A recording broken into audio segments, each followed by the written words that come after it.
Ok, então. Então nós estamos gravando a nossa aula e aí vamos dar início. Na verdade, a parte de dimensionamento ele é mais uma revisão, porque vocês já viram, eu falei um pouquinho sobre isso da última vez, mas como vai ter um tempinho que nós não conversamos, né? Então vamos revisar um pouquinho sobre essa parte de dimensionamento, que é teoricamente bastante simples. Antes, esse aqui está no vídeo anterior, um vídeo que já foi passado para vocês. Os sistemas conectados à rede se comportam de uma forma aí de troca de energia, né? Então nós não temos bateria. Basicamente o que nós temos são módulos instalados no telhado, tá? Que travou aqui um pouquinho meu computador, só um minutinho aqui, ver se melhora. Só porque a gente ia começar aqui. Fechou meu programa aqui. Só um minutinho, pessoal. Ver se vai abrir novamente. Opa. Pera aí. Desculpa aí. Opa. Aqui. Vamos lá. Então a nossa rede, né, se comporta aí recebendo energia da concessionária. Então nossas cargas consomem energia. Ao instalar um gerador fotovoltaico, né, nós instalamos os módulos no telhado e o inversor para conversão da energia em corrente contínua para corrente alternada. A energia, né, desse sistema primeiramente atende às minhas cargas. Então é sempre nessa lógica. Eu atendo primeiramente as minhas cargas e aí, né, havendo excedente de energia, a concessionária troca o medidor e essa energia ela é contabilizada. E aí eu já queria compartilhar com vocês alguns sites, né? Depois eu vou mostrando isso aí aos poucos para vocês, mas nós temos alguns sites bem interessantes que tratam sobre isso. Um deles aqui é o da SolarWeb, da Fronius. A Fronius, deixa eu ver se eu consigo abrir aqui. Eles têm uma parte chamada de demonstração, né? Então vocês conseguem visualizar alguns sistemas. E entre os sistemas disponíveis para demonstração, tem um bem interessante que fica no Havaí. Deixa eu ver se eu acho ele aqui. Aqui. É um sistema relativamente pequeno, mas ele mostra aí o princípio de funcionamento, né, de uma instalação. Então aqui agora, lá no horário, lá por volta de 6 horas da manhã no Havaí, um pouquinho antes aqui, se eu não estou enganado. Cadê o horário? 2h40. Deve ter uma informação aqui. Não, porque eu estou mostrando 7 horas da manhã. Mas ele pega um pouquinho de atraso, deve ser por volta de umas 8 horas da manhã lá. O que eu queria destacar aqui? Nós temos o gerador fotovoltaico, né? E esse gerador está produzindo uma energia nesse momento, né? Uma potência de 180 watts, é um sistema pequeno nesse momento, aumentou 192 e ele está enviando para a carga. Então a minha carga aqui ela está consumindo nesse instante 4,59 kW. Porém, né, o meu gerador não consegue suprir tudo isso, então eu pego a energia da rede. Esse é o sistema tradicional que nós temos, né? Tradicionalmente é o sistema instalado na grande maioria das unidades residenciais, comerciais. O que deve acontecer nos próximos anos, né, é a entrada das baterias. Para quê? Para reduzir essa troca de energia. A ideia aqui, então, é evitar que o excedente vá para a concessionária, de forma que no período de baixa irradiância, né, ao invés de eu pegar essa energia da rede para complementar, que é o caso que está acontecendo aqui, então nós temos aqui o início da manhã, o sistema não consegue suprir a carga, então eu tenho que pegar a energia da concessionária. É exatamente o que nós temos aqui. Nesse processo aqui, então, eu uso baterias. Isso é um processo futuro, né? um futuro próximo, viu, gente? Isso deve acontecer aí nos próximos 2, 3, 4 anos de forma bem intensa. Assim como nós iniciamos com o solar. Praticamente os sistemas solares eles começaram aí a ser mais, vamos dizer assim, presente no nosso cotidiano por volta de 2014, 2015. Então, basicamente 5 anos. Então, a projeção para daqui 5 anos é que também as baterias possam entrar forte nesse mercado. Então, sem enrolar muito aqui, né? Período noturno, você já sabe que o sistema funciona basicamente com a energia suprida pela concessionária. Né? Nós não temos sol, não temos a radiância. Né? E aí, novamente, né, no período noturno, dependendo do projeto, isso aqui será atendido também por baterias. Mas é outro projeto e a gente vai precisar de fazer aí algumas análises para eles. Tá bom? Novamente, fechando então essa parte, o que me interessa realmente, aqui tinha um exemplo aqui, né, mostrando o meu sistema. Deixa eu fechar uma porta aqui, pessoal, que está fazendo um barulho aqui, só um minutinho.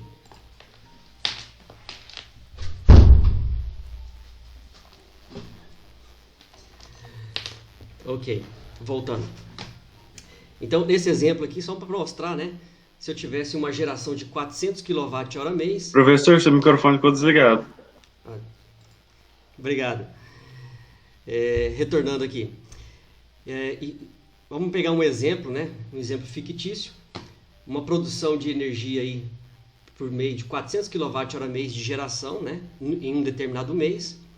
Se a minha carga consumir 100, né? Eu vou injetar 300 na rede. Isso aqui é interessante porque muitas contas de energia, quando uma empresa vende um gerador, e aí os clientes, eles não entendem esse processo de produção de energia, consumo de energia, e fica confuso. Tá? Até porque o gerador registra que foi gerado 400, e isso é registrado no celular, né? Tem os aplicativos, mas a CEMIG, ou a concessionária, a Enel, ele apresenta 300. E aí o cliente ele fica, mas cadê os outros 100 que eu produzi? Bom, isso automaticamente é consumido. Então isso não vai para a rede, isso não é apresentado. Tá? Então esse é um dos primeiros pontos aí que muita gente tem dúvida.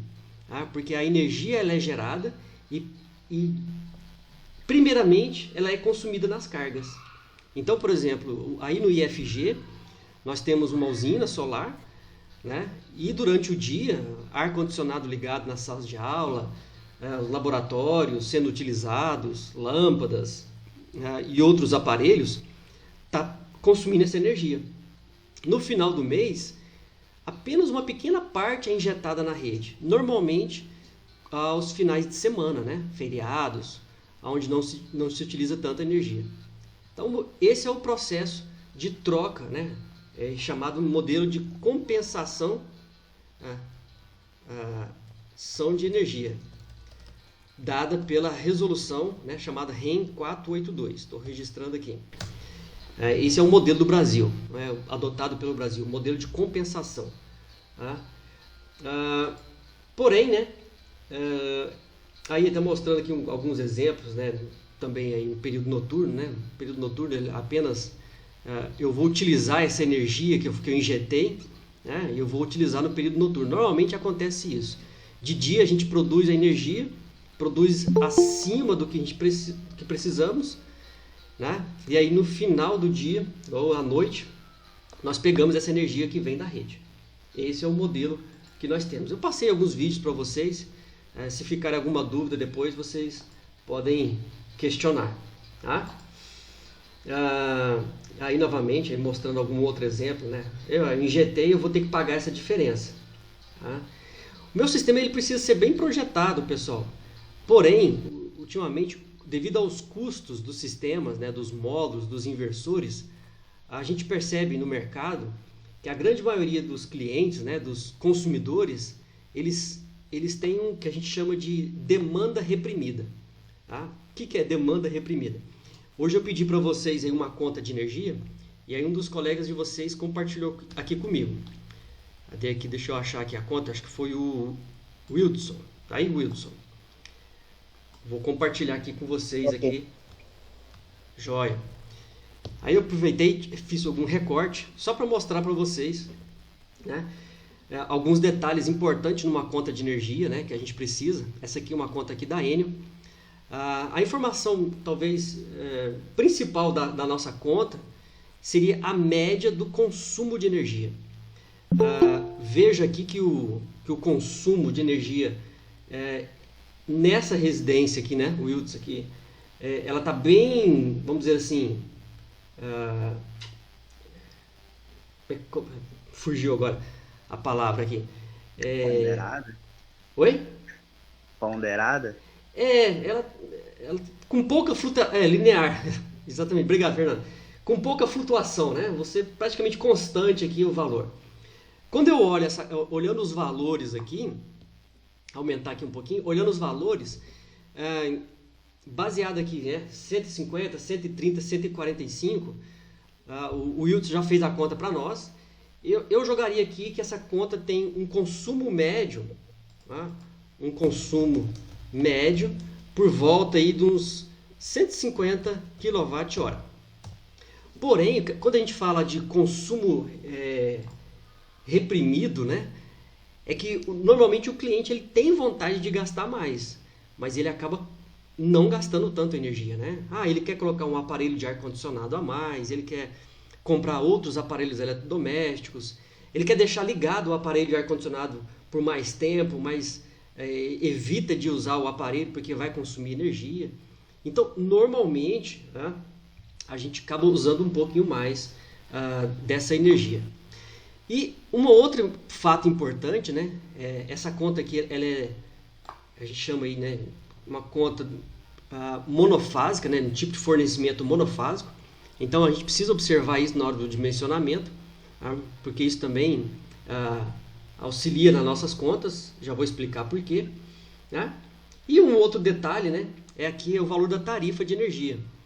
Entre as tarifas de energia, o que acontece, né? Esse mês aqui o consumo foi de 170 e normalmente se paga os impostos. Além do quilowatt consumido, paga os impostos.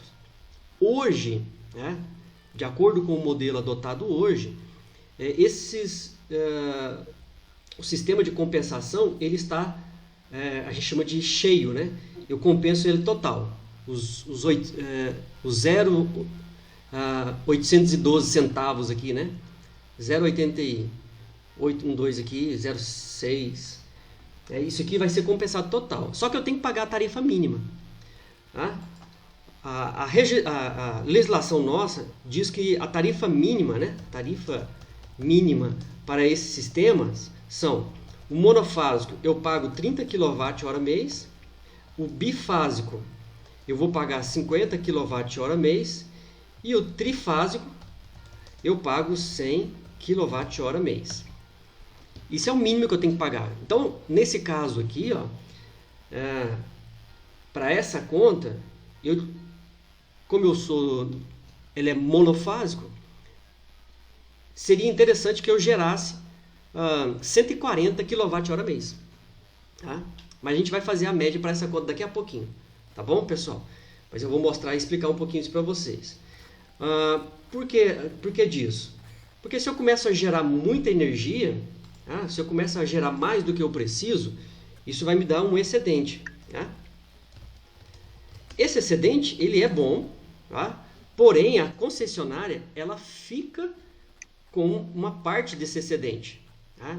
Que é, por exemplo, exatamente o valor da nossa tarifa mínima. Por que, Sérgio? Como que significa isso? Depois eu vou mostrar uma outra conta com geração solar. Acho que eu tenho até uma conta aqui, minha mesmo aqui de casa, eu já mostro para vocês também. Abri aqui rapidinho e eu já explico para vocês. Cadê? Rapidinho aqui.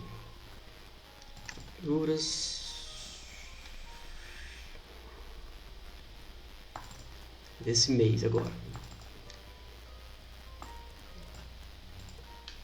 aqui. Ah lá. Vocês já estão vendo também a minha conta de energia. Se vocês quiserem pagar minha conta de energia, tá legal, tá? Mas tudo bem. O que acontece aqui? Olha, veja bem. Aqui nós temos a energia. Essa energia que eu estou mostrando aqui é a energia consumida no período, né? No período do mês de setembro. Né? Leitura de setembro, dia 4 de setembro até o dia 6 de outubro. Tá? Então eu consumi na minha casa 513 kWh. Né? Um período bem quente, vários ar-condicionado ligado. Tá? E nesse período nós tivemos um problema, questões técnicas. O meu gerador é pequeno, ele gerou 315. Na verdade ele não gerou 315, ele gerou mais. Eu vou mostrar daqui a pouquinho, né? Quanto que ele gerou no período de setembro, o meu sistema. Isso vai fazer parte da nossa conta também. E aí nesse caso, como eu gerei, na verdade eu não gerei, eu injetei na rede. Eu gerei mais. Vamos abrir aqui o meu sisteminha para vocês verem também. Deixa eu ver se eu localizo ele aqui. Não, esse aqui não. Aqui.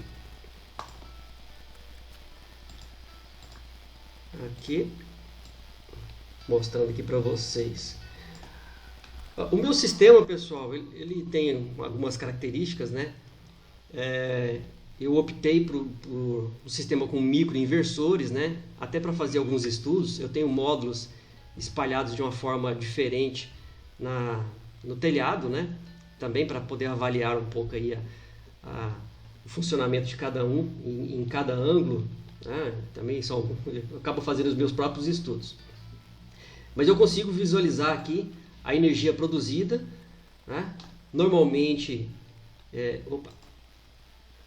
eu posso ver isso por mês, tá? Então aqui, mês de setembro, olha lá, não sei se vocês conseguem enxergar direitinho, no mês de setembro gerei 526 kWh, tá? E aí, olha só, olhando para a minha conta, apenas 315 foi injetado. Quer dizer então que podemos dizer aí que basicamente 210 kWh mês em setembro, né? Um valor aqui bem aproximado, porque o período não é exato, tá? Mas praticamente aí uns 200 kWh foi consumido na minha carga ao longo do dia. 315 foi injetado na rede. Eu consumi 513, mas eu tinha uma reserva, eu tinha um saldo, tá? Havia um saldo na minha. Então, ele utilizou esse saldo para poder abater. Veja, 513, tá? É o meu consumo. Então, como eu sou obrigado a pagar os 50, 453 mais 50, tá? E aí ele separou, né? A CEMIG aqui ela separa os valores, né? No entanto, ele só não incluiu os impostos, mas na verdade eles só separam isso porque hoje os impostos são isentos, mas no futuro próximo já as concessionárias devem cobrar esses impostos, né? E aí vão ter valores diferentes. Por isso que a partir do momento que for acrescentado esses impostos, os sistemas com baterias começam a ficar atrativos. Veja que os impostos aqui, né, sem os impostos na verdade, daria aí uns 30 centavos, né, só de impostos dentro dessa conta. O Pablo está falando aqui sobre o uso da disponibilidade da rede. Exatamente, Pablo. A tarifa mínima é para o uso desse processo da rede aí, né? Hoje eu não vou falar sobre essa questão da mudança da regra, até porque ainda tem muitas coisas a acontecer até mudar a regra, né? Mas possivelmente nós devemos pagar um pouco mais sobre essa questão do uso da energia, da disponibilidade da rede, né? Ok? Professor, mas tá cara essa iluminação pública aí, hein? Credo. Então, exatamente, tá caro, né, gente? Se vocês quiserem me ajudar, viu? Eu tô aceitando contribuições. Mas é isso aí, né? Aqui também na conta do Wilson aqui, porque na verdade a iluminação pública ela depende de cada região, de cada cidade, né? E também depende do seu consumo. Então, se você consumir uma quantidade maior de energia, você paga mais. Tá? É meio estranho isso, né? Porque se você pensar, as lâmpadas são as mesmas na rua. Mas aí quem consome mais energia paga mais por essa iluminação. É uma outra área que compensa fazer um estudo, né? Mas aí realmente fica para uma outra parte para a gente estudar isso aí.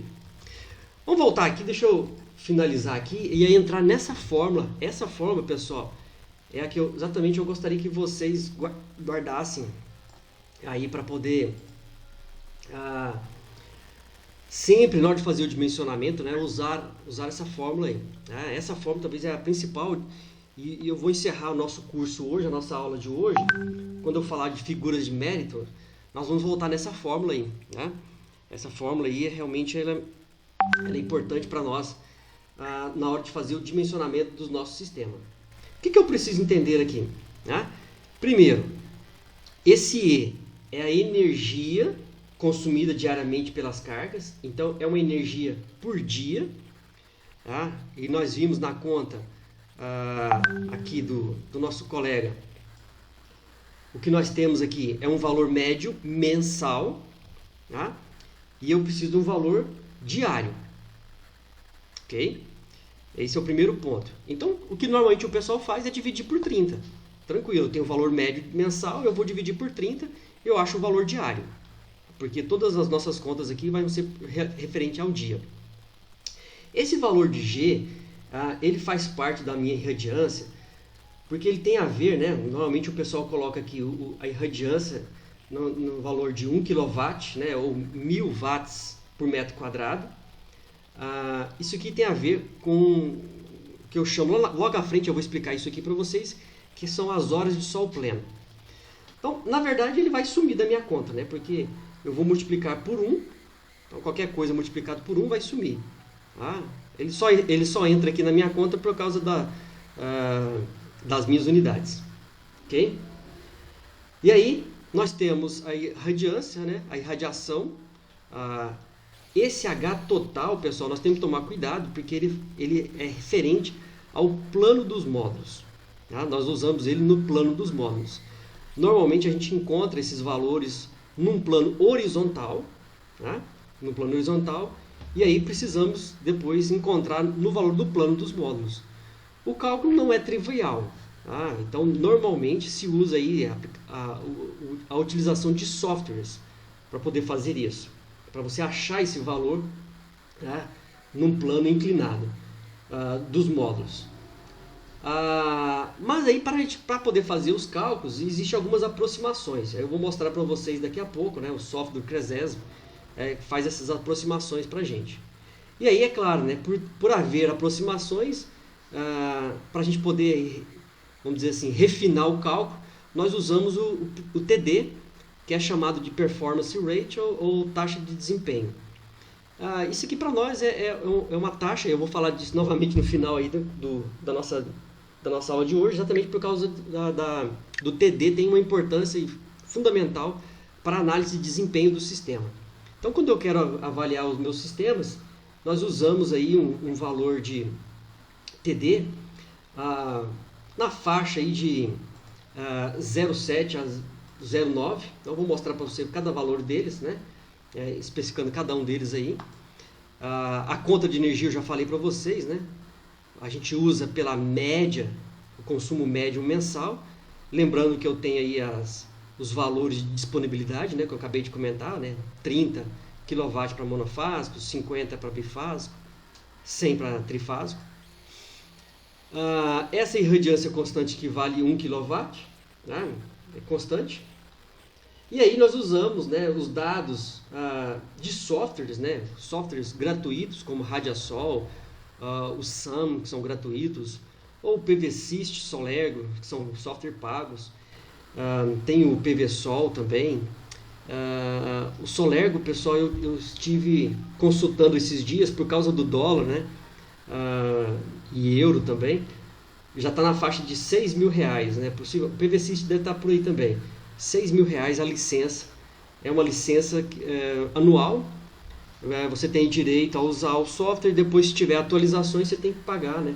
pagar pelas atualizações. Tá? Não conheço. Normalmente o que a gente usa é as versões gratuitas, por um período de 30 dias.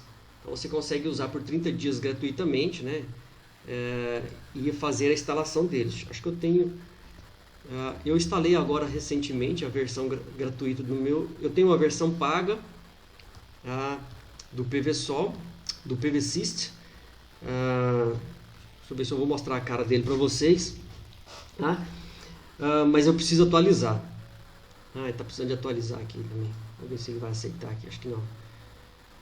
Aceitou. Aqui. Essa aqui é a cara do PVSys, né? Então eu posso fazer análise de sistemas conectados, análise de sistemas isolados, sistema de bombeamento, a inclusão de dados de radiância, dados medidos no local, entre outros, né, do sistema. Normalmente, projetos conectados a redes, né, ele vai abrir um campo, e aí você pode fazer algumas simulações. Eu estava aqui brincando, fazendo algumas simulações, um exemplo, mas entre os primeiros dados aqui que nós mais utilizamos aqui são os dados do local, da orientação do nosso sistema. Então, o que eu falei para vocês, eu preciso saber, né, qual ângulo o meu painel está. Normalmente os dados nossos estão na horizontal, tá? E aí eu preciso saber esse ângulo. Um software faz isso para mim de uma maneira muito fácil e rápida. Além disso, nós temos uma questão que é chamada de desvio em relação ao norte. O norte é a posição ideal para posicionamento dos painéis. No entanto, nós precisamos, né, nem sempre isso é possível. Então há um desvio também, né, tanto de inclinação como de orientação desses módulos. Por isso que o TD ele é importante. Tá? Aqui eu mostro, por exemplo, a variação do Sol ao longo dos anos. Eu vou passar bem rápido, depois eu vou compartilhar com vocês um estudo também no YouTube de um colega que fez uma bela apresentação sobre isso. Eu vou compartilhar com vocês me lembrem, tá bom? Mas basicamente, para sistemas conectados, nós usamos a inclinação igual à latitude do local. Tá? Então, para isso eu preciso da latitude do local. Mas nem sempre isso é possível, né? O telhado de uma casa, o telhado de um comércio, o telhado de uma indústria, nem sempre tem a inclinação igual à latitude. Tá? Porém, eu não preciso ficar alterando, né, a estrutura para isso. Basta eu calcular as perdas. Tá? E dentro dessas perdas, o Performance Ratio faz isso para a gente. Tá? Aqui, só para comentar para vocês sobre a questão da irradiância, né, das horas de sol pleno. O que são horas de sol pleno? Né? Então, aqui está falando que na geração solar fotovoltaica, a minha energia ela é diretamente proporcional à irradiância solar, né, que está sobre os módulos. Que na verdade eu vou integrar isso aqui, essa curva, no tempo, né, que vai me dar a irradiação. Tá? Porque irradiância é a potência instantânea e a irradiação é a energia num determinado tempo. Tá? Então normalmente a gente faz isso e ele fica com uma constante, uma quantidade de horas ao longo do dia. Tá? Então o que eu tenho? Eu tenho exatamente essa situação. Uma situação ideal, né, um dia de sol limpo. Tá? Então nesse exemplo aqui, vou pegar um exemplo aqui que está no livro do Manual de Engenharia Fotovoltaica, né? Para quem não conhece, esse livro está no site do CRESESB, de autoria do professor Pinho. Depois eu posso compartilhar com vocês. Tem todo o material, tá aqui, gente, tem nesse livro, tá? Um livro completo. Está apenas um pouco desatualizado vamos dizer assim, pelo tempo que ele foi produzido, né? 2014, 2013. Mas assim, os conceitos estão todos lá. Então, pegar um exemplo aqui de um dia ensolarado. Se eu pegar a energia nesse dia, ele tem 6.000 watt-horas. Se eu dividir por 1 kW por metro quadrado, então 6 dividido por 1, vamos ter 6 horas por dia. É o que ele quer dizer exatamente isso. Quantas horas disponíveis de sol constantes, né, eu vou ter durante o meu dia. A ideia é de uma hora constante, né? Num dia nublado, por exemplo, eu tenho perdas, né? Eu tenho uma quantidade menor, mas eu consigo produzir, né? Um valor constante, né? Nesse exemplo aqui, eu tinha 2.500 watts hora por metro quadrado, dividido por 2,5. E aí, um dia chuvoso, né? Ainda assim, um dia chuvoso eu tenho irradiância, dividido por 1.000, né? Nesse exemplo, deu 1 hora de sol pleno. Então, basicamente, o que se faz é conhecer esses dados de hora de sol pleno. Eu vou mostrar o site do CRESESB, né, onde a gente pode tirar isso. Aliás, já vou mostrar aqui para vocês, que a gente consegue visualizar melhor. Aqui. Vou entrar aqui no site do CRESESB. O que o site do CRESESB faz? Vou compartilhar aqui no chat com vocês também. Aí o site do CRESESB, o que eu faço? Eu venho aqui no potencial energético, tá? Eu tenho parte do potencial solar. Quando eu clico no potencial solar, me dá aí algumas informações de como é que eles fazem isso, né? De onde que eles tiraram essas informações. Esses dados são do Atlas Brasileiro da segunda edição de 2017. São valores, pessoal, produzidos, medidos mais de 17 anos. Então, na verdade, o que nós vamos encontrar aqui são valores médios ao longo desses 17 anos. O que eu preciso informar? Eu preciso informar a latitude e a longitude do local. Como é que eu faço isso? Bom, nós usamos o Google Maps.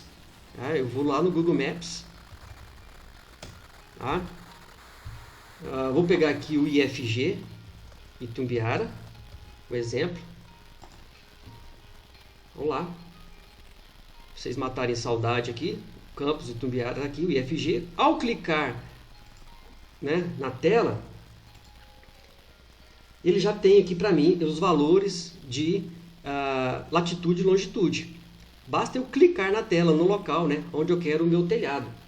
Então eu estou aqui no IFG, cliquei, vai estar lá os valores. Um valor negativo, pessoal, é porque nós estamos no hemisfério sul e na latitude, e longitude é porque nós estamos mais a oeste, né, da linha do Greenwich. Então o que nós fazemos? Eu vou usar esses valores. Vou usar aqui 18.43, 18.43.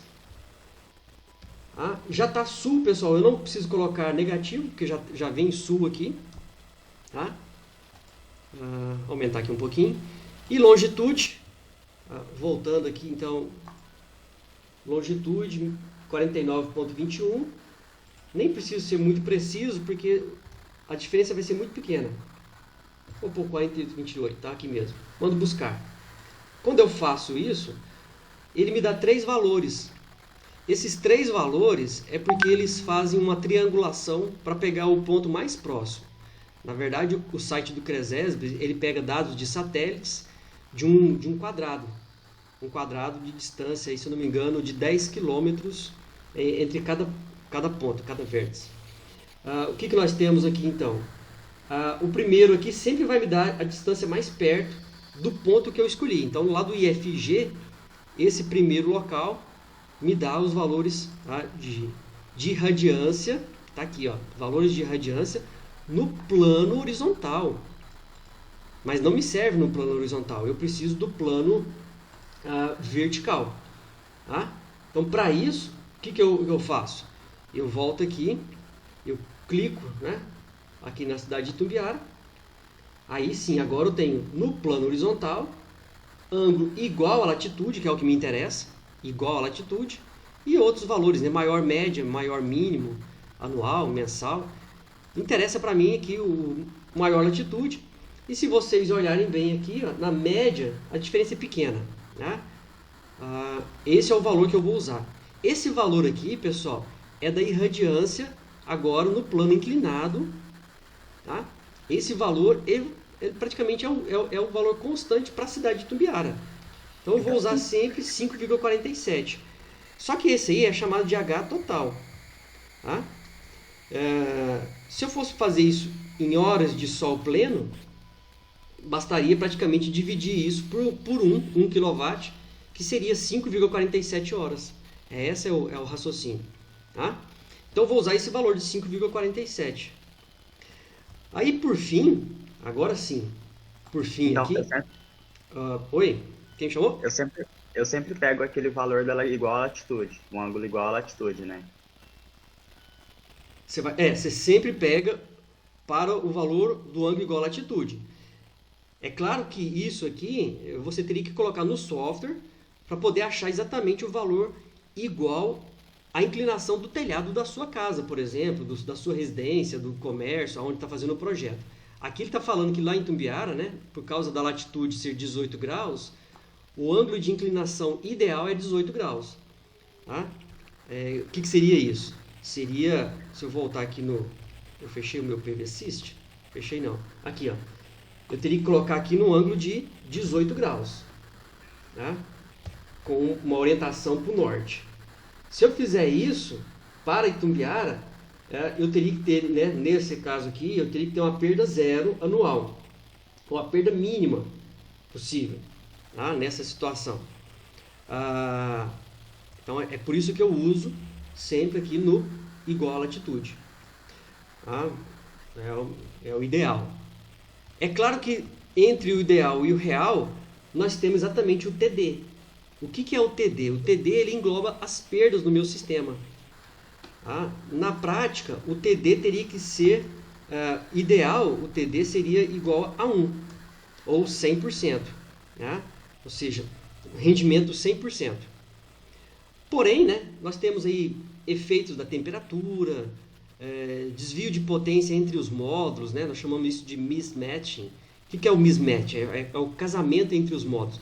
Quando eu compro um painel, um módulo fotovoltaico, eles não são idênticos 100%.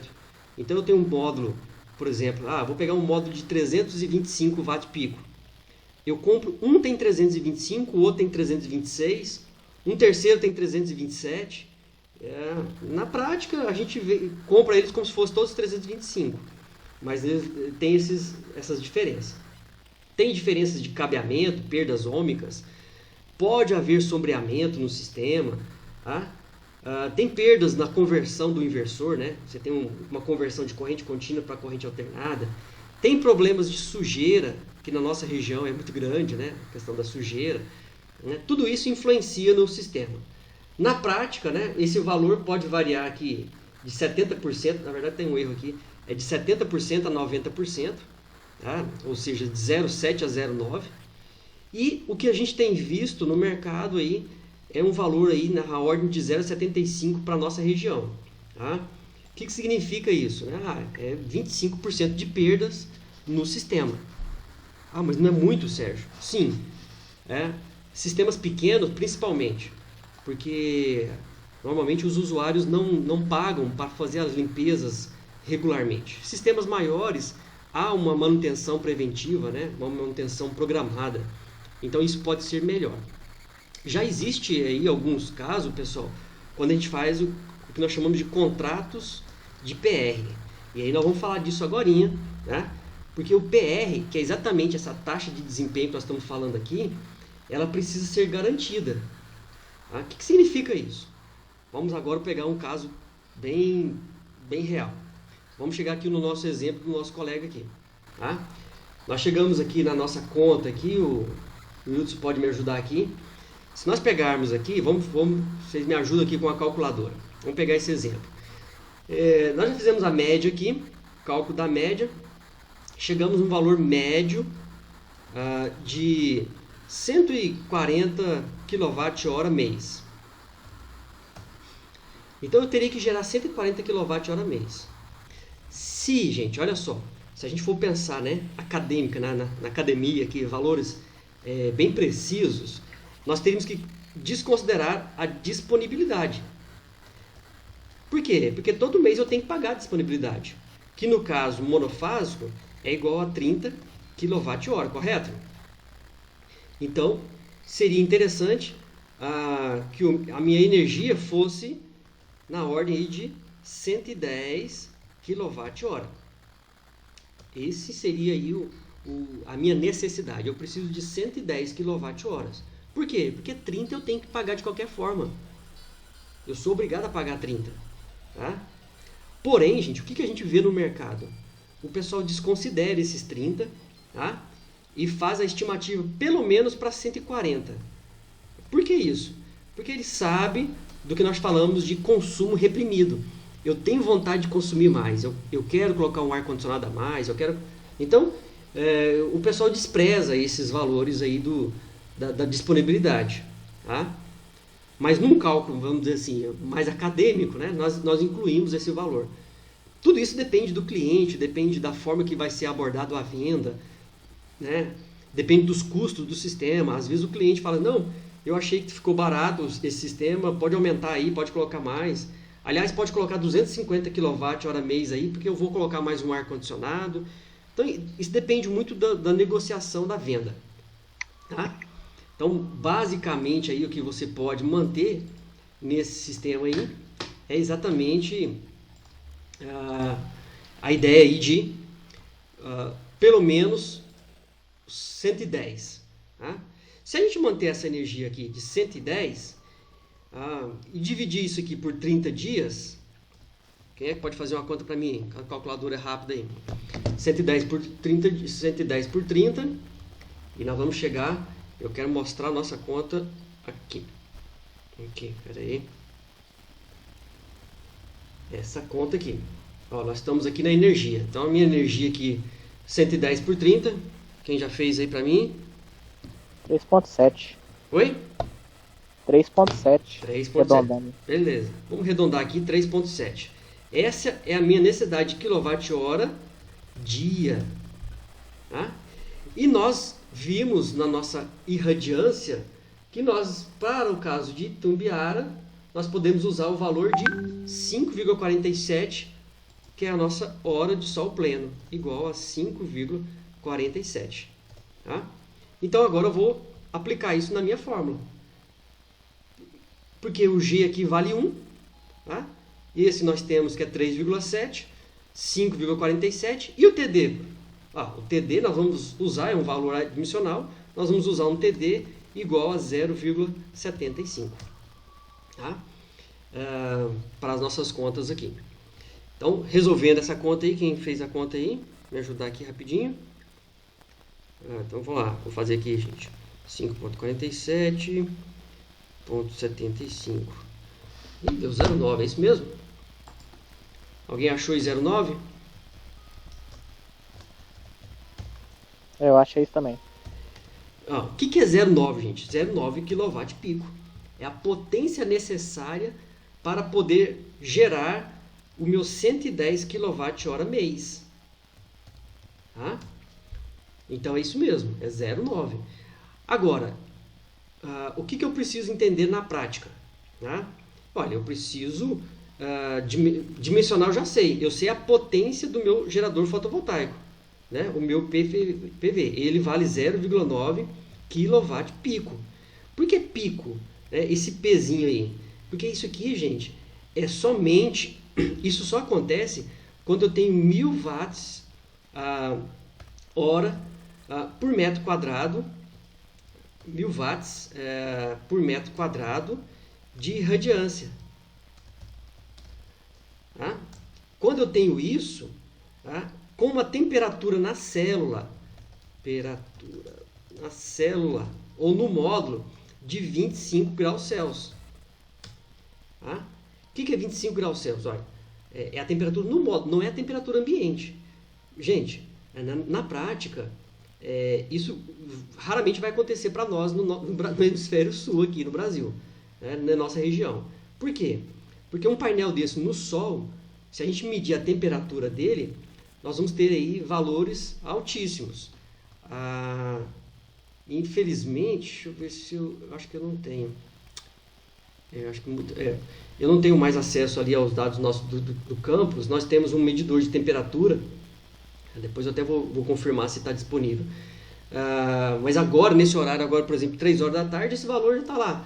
por volta de uns 60 graus. Então, esse 0,9 kW pico nunca vai acontecer. Mas é o valor que nós temos. E aí eu tenho que achar os módulos. Tá? Então, por exemplo, eu peguei aqui um exemplo de um painel aqui. Vamos ver se eu tenho ele disponível novamente aqui. Cadê meu módulo? Cadê? Perdi.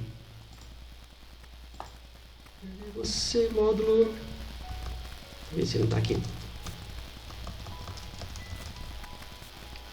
Não tá. Eu tinha um módulozinho aqui que eu queria apresentar para vocês. Deixa eu ver se eu vou achar ele de novo aqui. Achei. Esse módulo aqui. Poderia ser qualquer outro, viu, pessoal? Eu peguei esse aqui e achei na internet. Esse módulo aqui é um módulo que a gente chama de 72 células. Então, se a gente contar aqui 1, 2, 3, 4, 5, 6, e aí, né, contar a parte de baixo aqui, você vai contar 1, 2, 3, 4, 5, 6, 7, 8, 9, 10, 11, 12. 12 vezes 6, 72 células. Tá?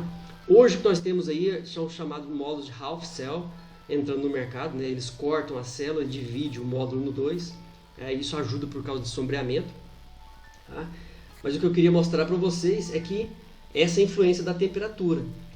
Tá? Então, com temperaturas mais altas, a temperatura da célula, né? A temperatura subindo, a potência tende a diminuir. Tá? Isso porque a corrente sobe ligeiramente, mas a tensão cai também rapidamente. Então, no fim das contas, a potência cai. Tá? E aí, a gente acaba colocando uma quantidade maior, né, num projeto prático. Por exemplo, se nós formos escolher esse painel aqui, tá? Vamos pegar esse painel aqui como escolha. O que eu preciso saber desse painel aqui? Cadê? A potência dele aqui. Aqui. Vou aumentar aqui um pouquinho. Vamos imaginar que um painel aqui, ele tem... No mesmo, na fabricação, eles já separam. Eu falei para vocês, ó, eu tenho painéis aqui de 320 watts, 325, 330, 335, 340. Aquilo que eu falei para vocês. Você compra um painel de 330, mas tem uma mistura entre eles. Uma pequena mudança. Isso aqui na hora de embalar, eles separam, né, por uma faixa, uma pequena faixa de valores. Mas o que me interessa aqui, vamos imaginar que eu estou adquirindo esse modo de 330. Então, para esse sistema nosso que nós calculamos aqui, com a potência do gerador de 0,9 kW pico, eu ia precisar de 3 painéis. Seria interessante eu usar 3 painéis, o que vai me dar 0,99 kW pico, quase 1 kW pico. Entenderam? Ou seja, eu estou até postando aqui no chat. Eu fiz uma conta, eu preciso de 0,9, tá? Porém, nós temos aí que o sistema ele pega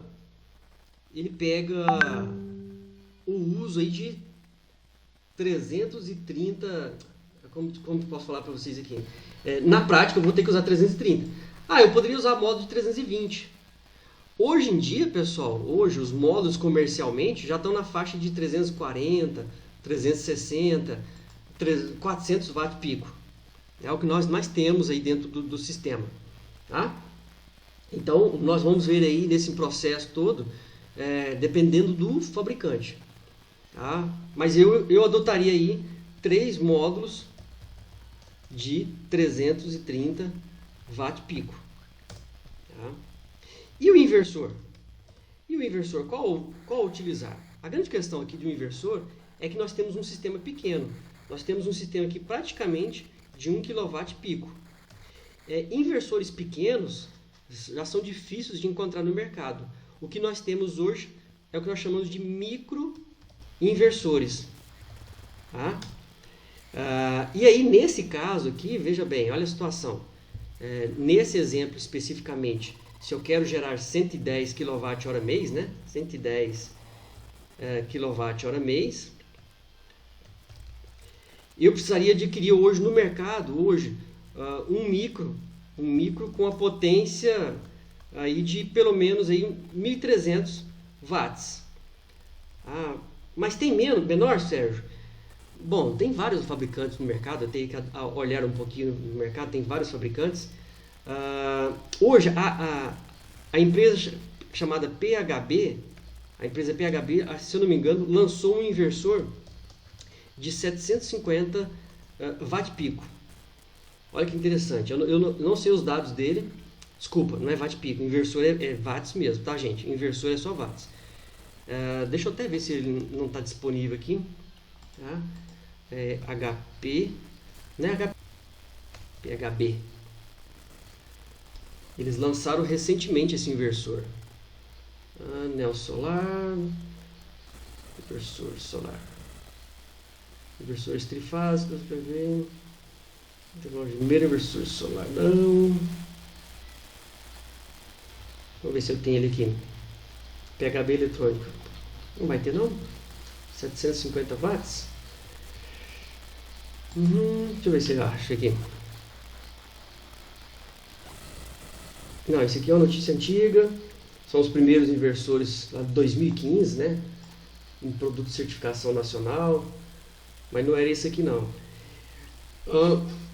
Eu teria que analisar, pessoal. Depois eu vou verificar com essa conta nossa aqui. Mas assim, um inversor de 750 resolveria o meu problema. Por quê? Porque o inversor, ele é o que eu ia falar para vocês sobre carregamento de inversores. O tempo não vai ajudar nós não, passa rápido, né, gente? Já deu 3h30. Por que eu estou falando isso? Eu vou ter que talvez dividir esse nosso encontro em outro. Porque essa parte é bem importante e eu queria falar para vocês sobre a questão de carregamento de inversores. Ele fala sobre carregamento de inversores. Normalmente, por causa da temperatura dos painéis, por causa da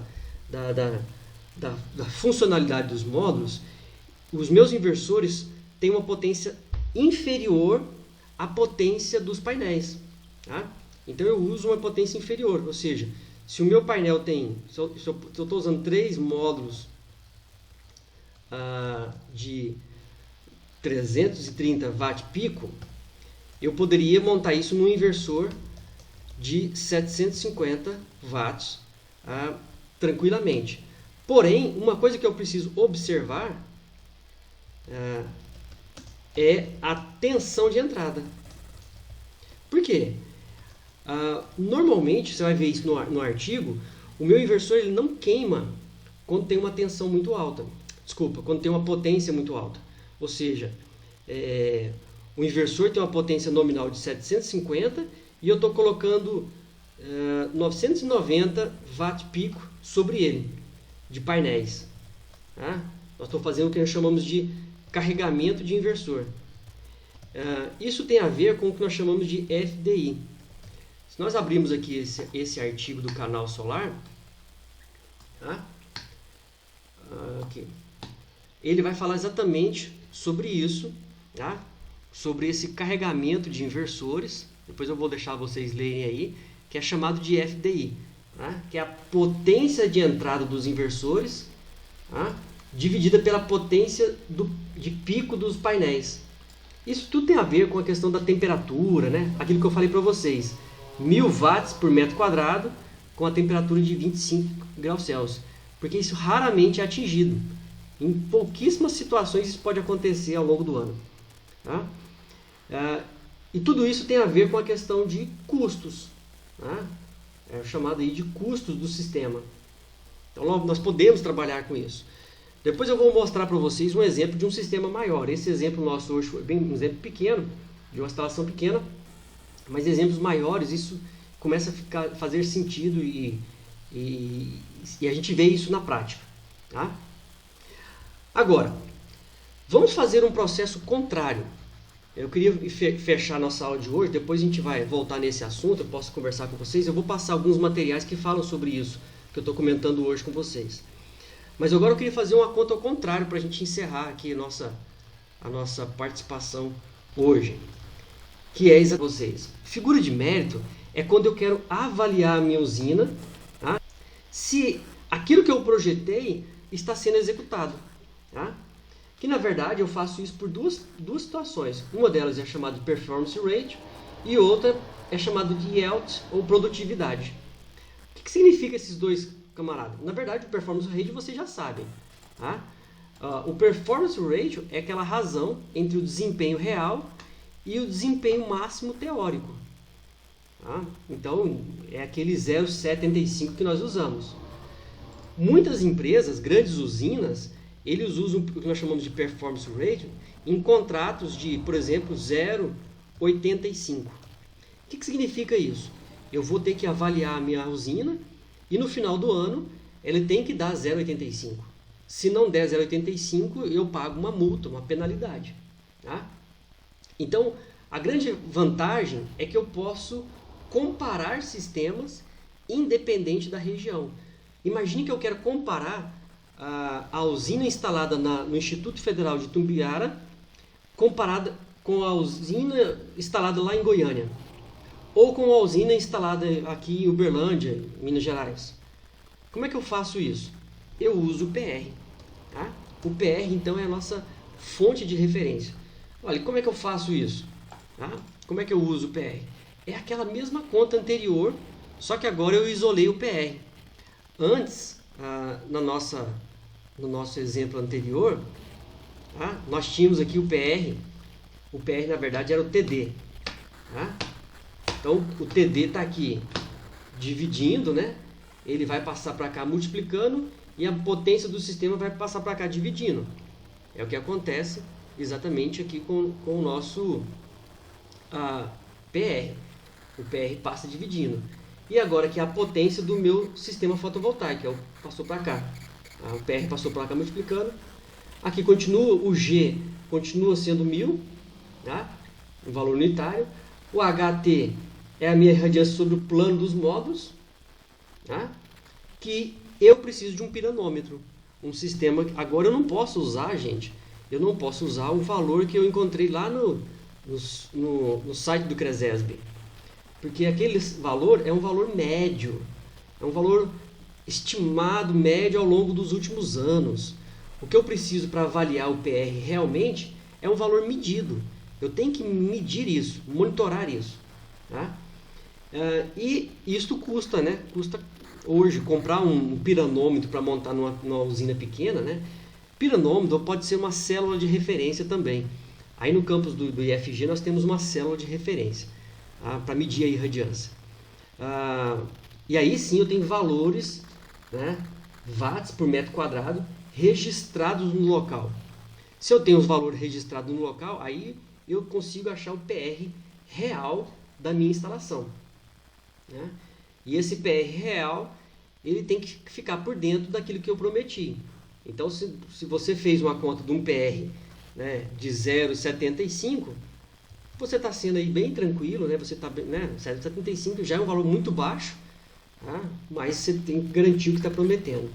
De uma forma geral, vamos fazer aqui uma conta bem grosseira, né?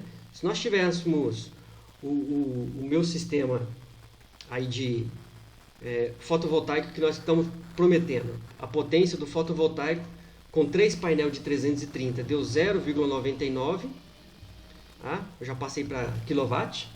Essa é a potência do meu sistema.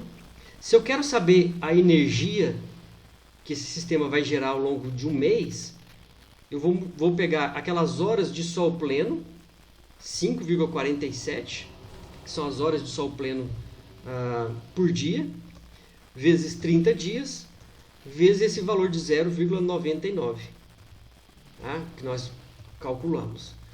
Se você multiplicar essa conta aí, vai dar o quê? Quem pode fazer para mim aí? Deixa eu ver se eu consigo fazer uma conta aqui. Rapidinho. Ponto 99, 30 e 5,47. Ó, tá dando 162,46 kWh. Porém, faltou aqui o Performance Ratio, que eu também tenho que multiplicar ele. Vou ter que multiplicar por 0,75. Se eu multiplicar isso aqui por 0,75, né, ponto 75, nós vamos chegar aí no valor da energia mensal de 121, mais ou menos, né, bem aproximadamente aí, 121 kWh mês. Certo? Tudo isso por causa do meu PR. E se eu tivesse colocado um PR maior? Se meu PR fosse 0,85? Se o seu PR fosse 0,85, você teria aí uma energia aí na faixa de 138, é isso? 138 kWh mês. Por que eu estou falando isso? Porque é exatamente isso que você está contratando, né? A empresa está contratando, o cliente está contratando das empresas. O que eu espero de vocês, como alunos, né? Hoje, isso aqui, gente, não dá para aprender assim em uma hora. Eu estou só apenas aqui provocando vocês, só para vocês terem uma ideia. E eu vou disponibilizar, para cada item que eu comentei aqui com vocês, eu vou disponibilizar alguns vídeos, para que vocês tenham uma noção bem mais completa sobre isso. Né? Até porque em uma hora a gente não consegue falar tudo que é necessário aqui. A gente precisa de fazer alguns exercícios para vocês enxergarem melhor isso aí. Mas a grande questão é, será que a usina que eu contratei está dentro desse parâmetro? Né? Vamos pegar aqui o exemplo aqui da minha usina, da minha casa aqui. Né? É um sisteminha bem básico aqui, mas a gente consegue ver. Cadê? Esse. Aqui tive alguns outros problemas aqui, mas eu vou pegar exatamente o mês de setembro, que foi um mês completo, né, dentro da minha geração aqui. Então veja bem, o que nós estamos vendo aqui nessa conta. Em setembro, ele gerou 526 kWh. Então vou pegar a partir dessa conta e nós vamos avaliar o meu PR.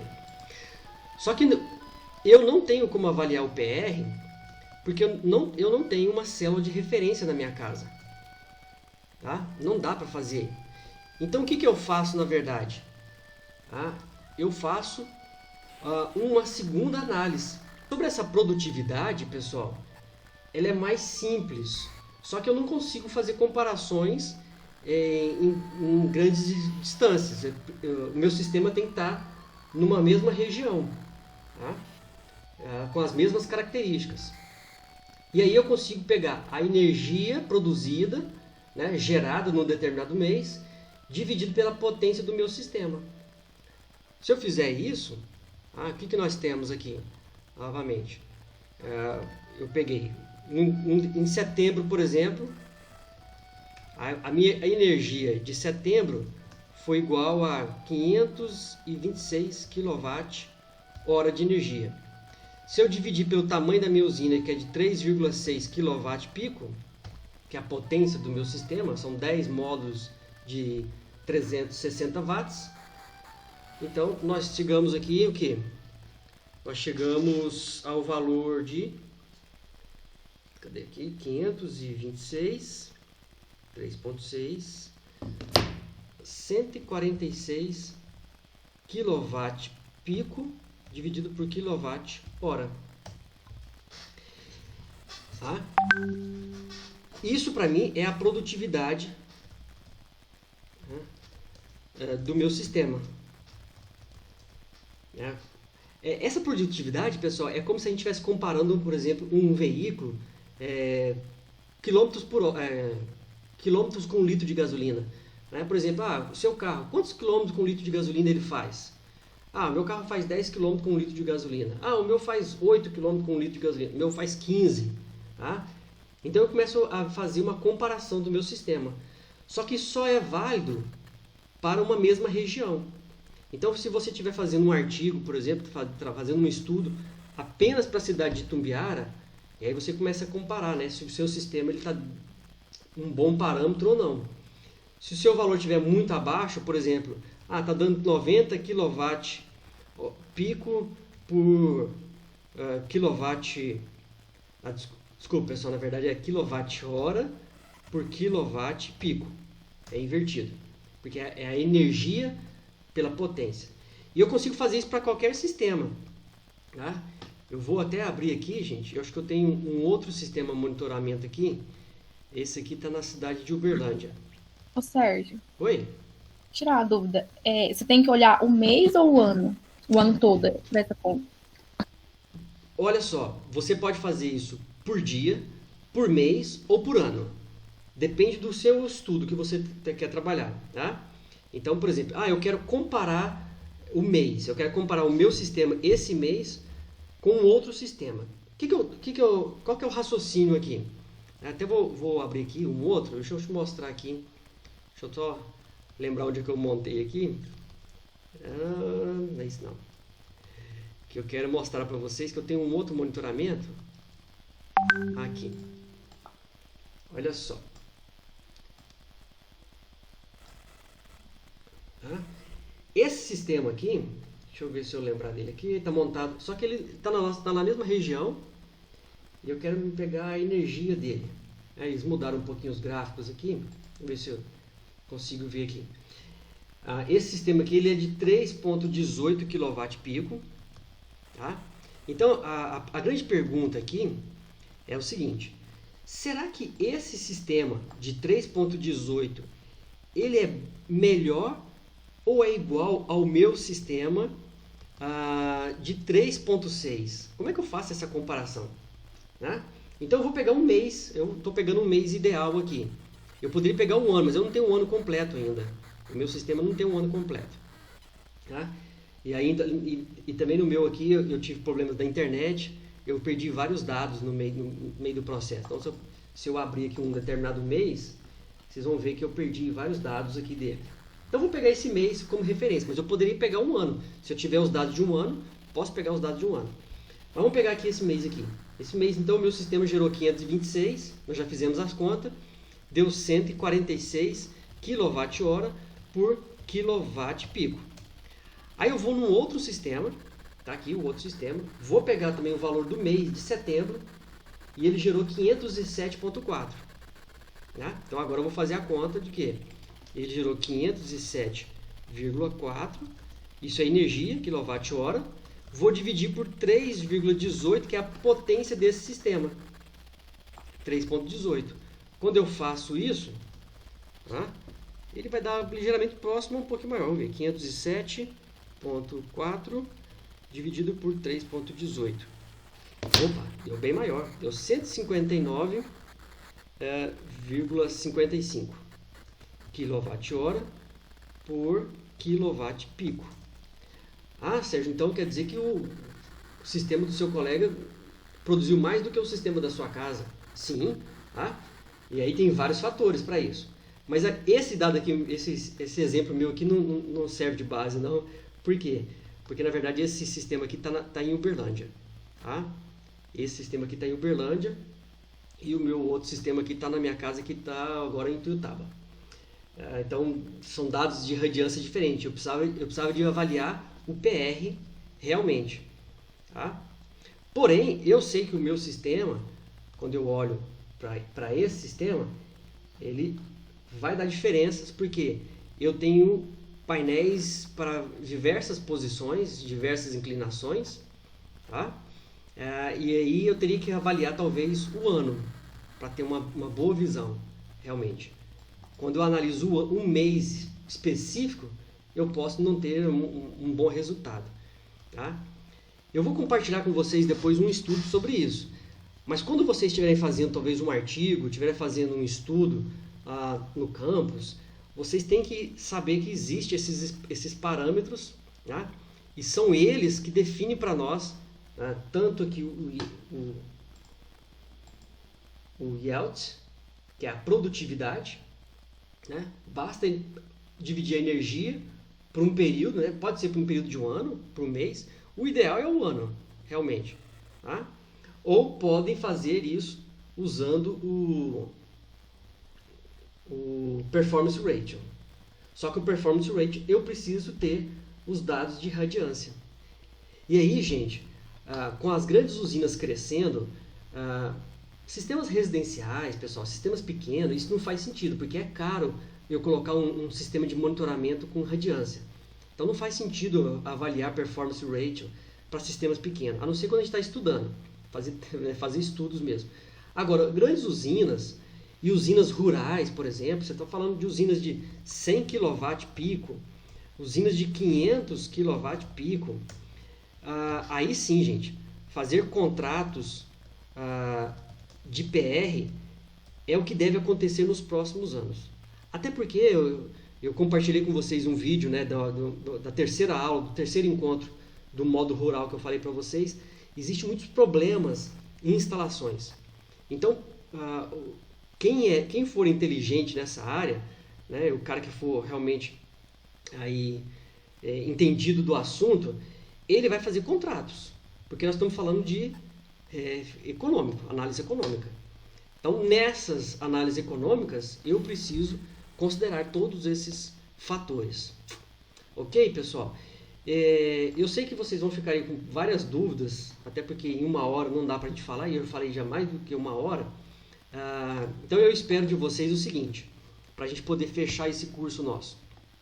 Eu vou encaminhar mais alguns vídeos ainda, tá? Porque eu acho interessante. E aí eu encerro o curso, tá? E vocês recebem o certificado. E eu vou continuar, né, na medida do possível, vou continuar postando artigos e postando as informações para vocês no grupo. Tá? Aí a gente vai sempre estar atualizando essas informações. Então, Sérgio, não entendi bem a questão do PR. Então eu vou postar um vídeo só sobre PR. Sobre o IELTS, não entendi. Então vamos postar sobre o IELTS. Aquele negócio certo. que você falou sobre... desculpa, só um minutinho. Você falou sobre carregamento de inversores. Não entendi bem aquele negócio de carregamento de inversores. Eu vou soltar um vídeo só sobre carregamento de inversores. Porque o tema é muito, muito extenso, gente. Não dá para falar isso em poucas horas, não. Tá bom? Diga, quem estava conversando aqui? Essa questão do inversor mesmo.